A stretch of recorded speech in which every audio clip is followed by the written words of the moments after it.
Hey guys. So last month,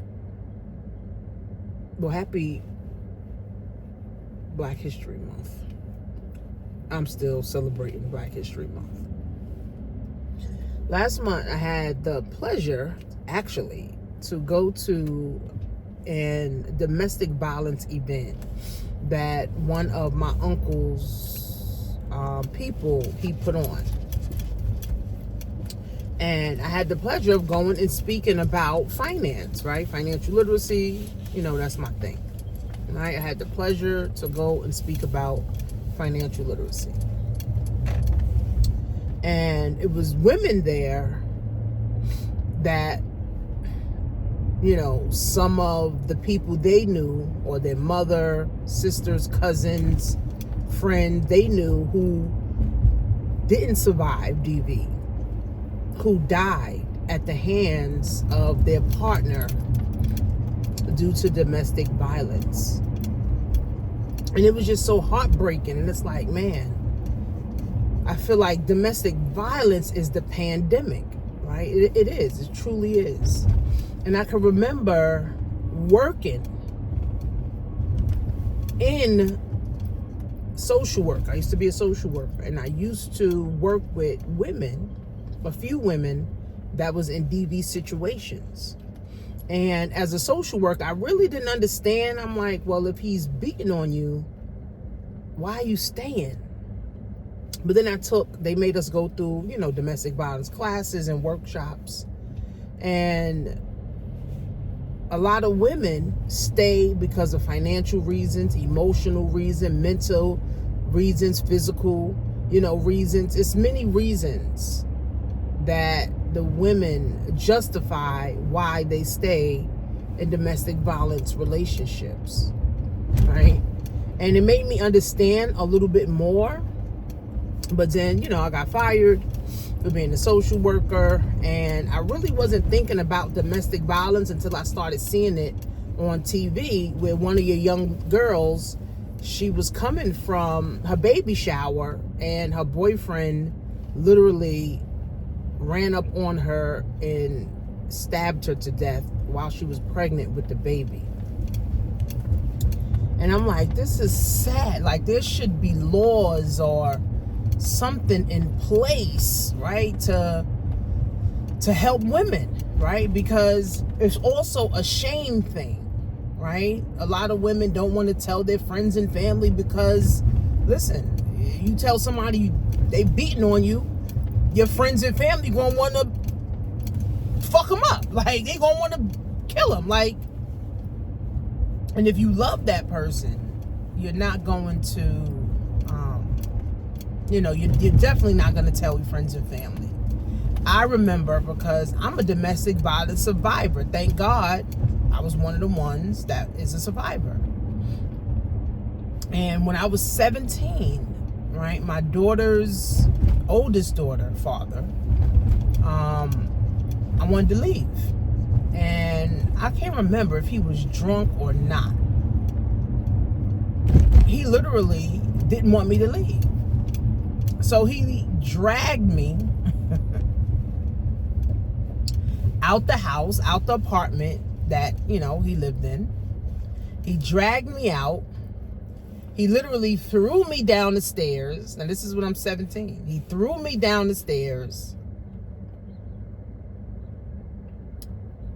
kicked me in my face, punched me in both of my eyes, and spit in my face. Now, he's a man. I'm a teenage girl, so it was no equal fighting. Like, I didn't even get a chance to swing back because he was throwing blows. And I could remember having two black eyes, both of my eyes being black. And I went home. Well, the cops came and we filed order protections and all that stuff. He had to go to court. They locked him up for a day or two or whatever. And I remember wearing sunglasses, in the house. Now, mind you, I was 17. I didn't have no kids. I was living with my grandmother, and I would wear my glasses, and my grandmother would go to work, and she was like, well, why are you wearing these sunglasses in the house? Actually, I never told the story, believe it or not. My grandma was like, why are you wearing glasses in the house? I'm like, I just want to, wear glasses. Like, I want to wear glasses in the house. And I did that for 3 weeks, but I told one friend. And what she did, she made me look in the mirror, and she said, this man does not love you. Your eyes would not, like, literally, I wish I had a picture. I literally wish I had a picture. I had 2 black eyes. 2 black eyes. I wish I had a picture. I wish I had a picture. I had 2 black eyes, literally. Both of my eyes were circles of black. And she said, this man don't love you. And at 17, I suffered with low self-esteem too. Had low self-esteem. Right? I had low self-esteem. And yes, I knew him beating me was not a good thing. But also, I didn't know there was a such thing as domestic violence. Like, I mean, I never knew. Oh, what is, domestic violence? What's domestic violence? Like, I mean, who knows that, right? And that's what the cop kept saying. She was like, oh, you're a victim of domestic violence and you got to file an order of protection. He got to go to jail, blah, blah, blah. Like, the cop, they did all that. They filed order of protection and all that stuff. I didn't know nothing about order protections. I didn't know nothing about none of that because I'm 17 years old. Who knows? You're not exposed to that. This never happened to me.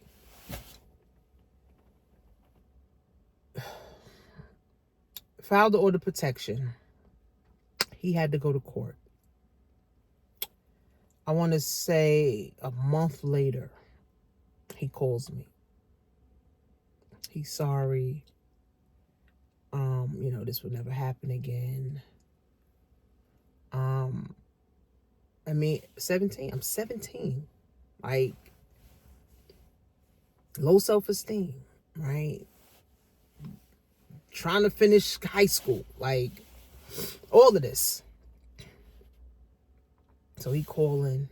Mind you, he like 10 years older than me. I'm sorry.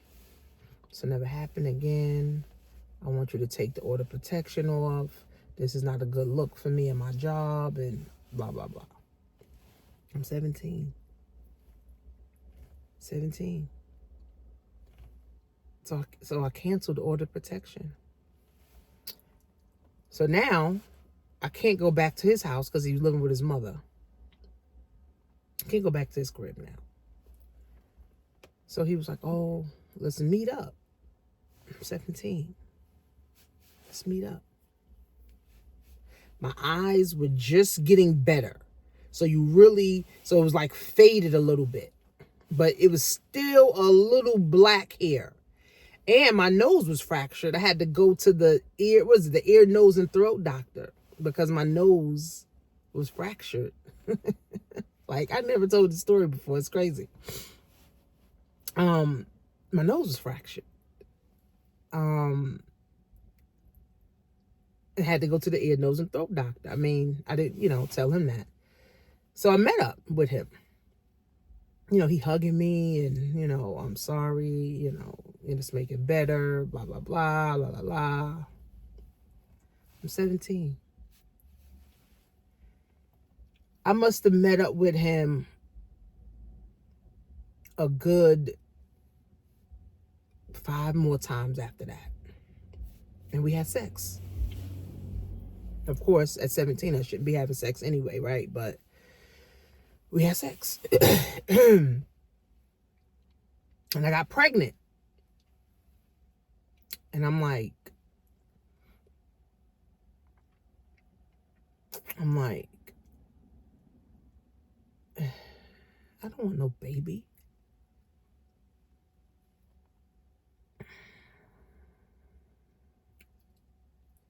Told my grandmother.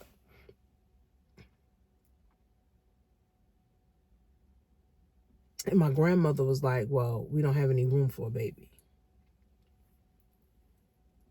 And she was like, but if you're going to keep it, then we're going to have to make room for the baby. Because I lived in a 1-bedroom apartment with my grandmother. I used to sleep with her, or sleep, on the couch with her. And she said, if you're going to have this baby, then, we got to make, plans, arrangements, and, all that. And this is going to help somebody. If you're going through DV, somebody that's going through DV. And I said, okay. Now, at 17, you're still not thinking clear. I've never been pregnant before. I never had a baby inside of me before. So my belly starts growing. Now me and him is cool. Like, no more beating me up. None of that. Like, me and him, things back to normal. Like, we going out to eat. He taking me shopping. Like, we back to normal. Like, that's what we was doing before. We was going out to eat all the time, going to parties all the time. Like, now we back to normal. Fast forward, I have my daughter, right? My mom, everybody was around. And, of course, everybody loves babies, right? Everybody. My aunts, uncles, everybody was around. Oh, my God, the baby, the baby, the baby. So now I'm 18. I'm like, I don't fucking know about no baby. Like, the fuck? You know what I'm saying? What I'm going to do with the baby? What I'm going to do now? Like, my brother used to have to come over to help me just wash her because I'm 18 years old. What does an 18-year-old know about washing and taking care of a whole human? Like, my brother, literally, I used to have this little pan that I used to wash her in because my daughter was tiny. She was actually 5'11" when she was born. Little tiny pan. So my brother used to hold the pan. It was fun. I can remember now. It's funny. He used to hold the pan, and I'm holding her, and I'm like sprinkling water on her face. Like, she was a little thing. Like, my daughter was this tiny. Of course, you don't know nothing as a 18-year-old. Right? So, everybody, baby. I have the baby. And he's like, oh, I need a DNA test. What the fuck is a DNA test? Oh, to make sure the baby's mine. Huh? What? Nigga, what? The baby? Huh, wait. I was confused. I was 100%. What you mean to see if the baby was yours? What? Nigga, I ain't been with nobody but your crazy ass.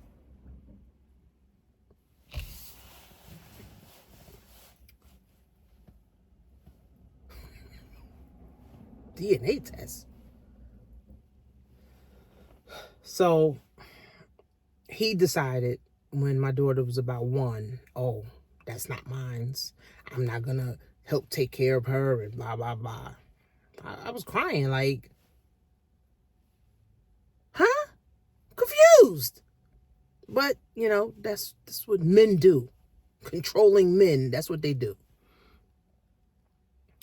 So, I'm 18. I got to figure all this out. I mean, thank God I had my mother, my grandmother, my aunts, uncles, damn near everybody, because they was all around and taking care of her, babysitting her, cleaning her, all the things. So my aunt made me go to child support, take him to court child support, and, blah, blah, blah. But I'm saying all that to say that I was a domestic violence survivor. I survived my daughter's father beating me like I was a dude on the street. And I turned around and ended up getting pregnant by him a month later. I think I was just stupid. At 17, I thought I was in love.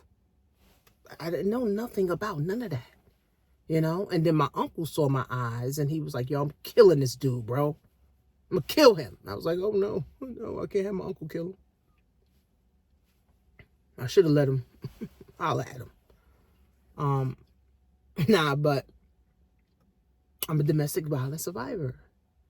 And when I went to that event last month, it made me realize that. This is 25 years ago. It made me realize, wow, I am a domestic violence survivor. I survived the beatings, but a lot of people have not survived. Literally woke up today, February 1st. My whole Instagram timeline, well, not whole, but, you know, some. And my Facebook, well, mainly my Facebook timeline was my friend, childhood friend, beautiful girl, bubbly, funny, life of the party girl, died this morning to the hands of a partner due to domestic violence.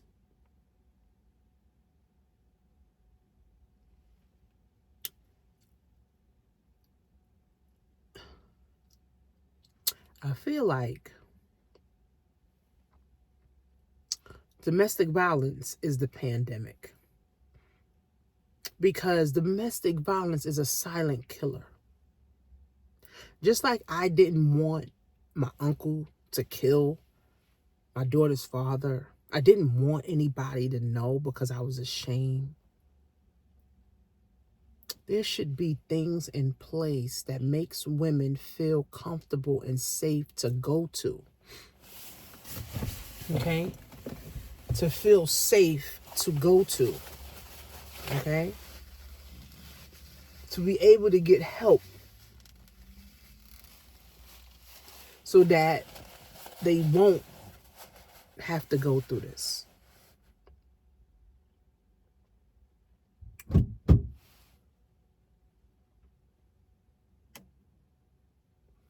So that, it's my uncle. So that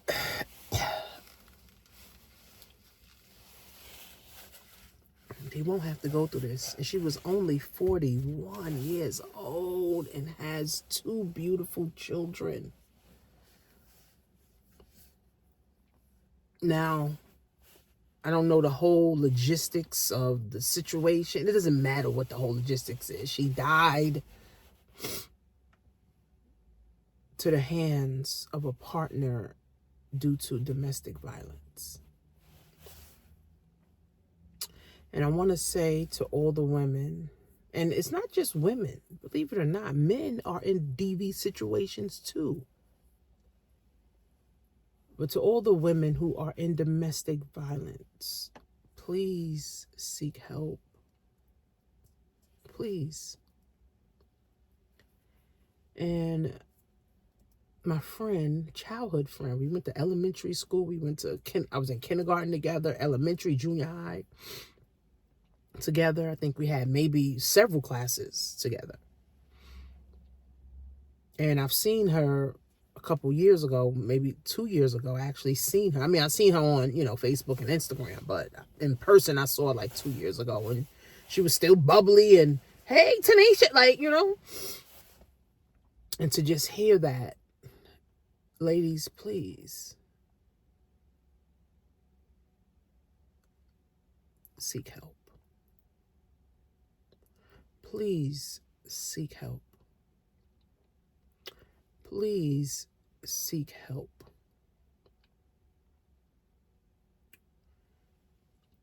Your life is precious. Life is precious. And for someone just to take it away from you because they feel like they have the authority to take away your life is tragic. So if you guys have any resources on domestic violence,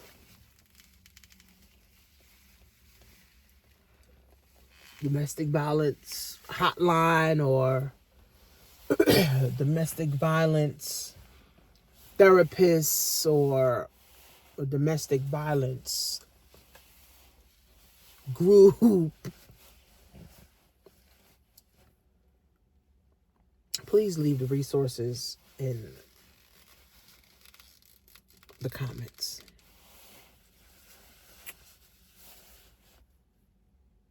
Because she didn't have to go. She didn't have to go. 41, she's too young. I'm 41, she's 41. And fast forward with my daughter's father. Karma's a bitch. Let me tell you that. Karma's a bitch. He's been in and out of jail. He's been in and out of the hospital. And the last I heard is he had a mental health issue. He was on medication. And he's still living with his mother. And he's like 50.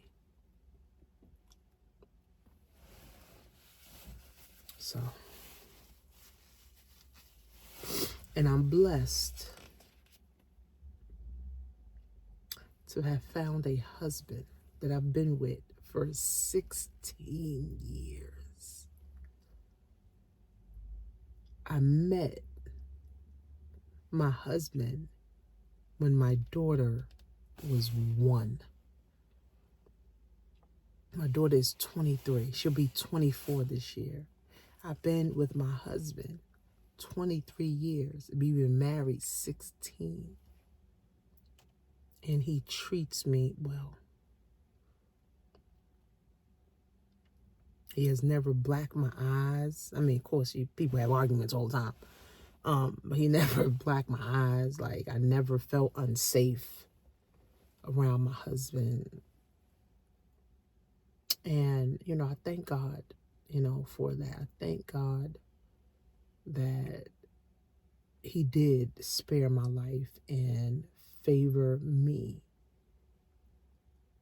to allow me to have a husband that treats me like a queen. And I can say that I'm happily married.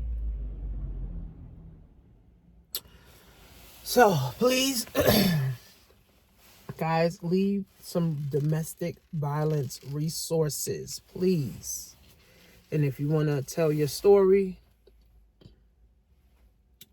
how you survived, leave it in the comments. Leave it in a comment. And I'll see you guys soon.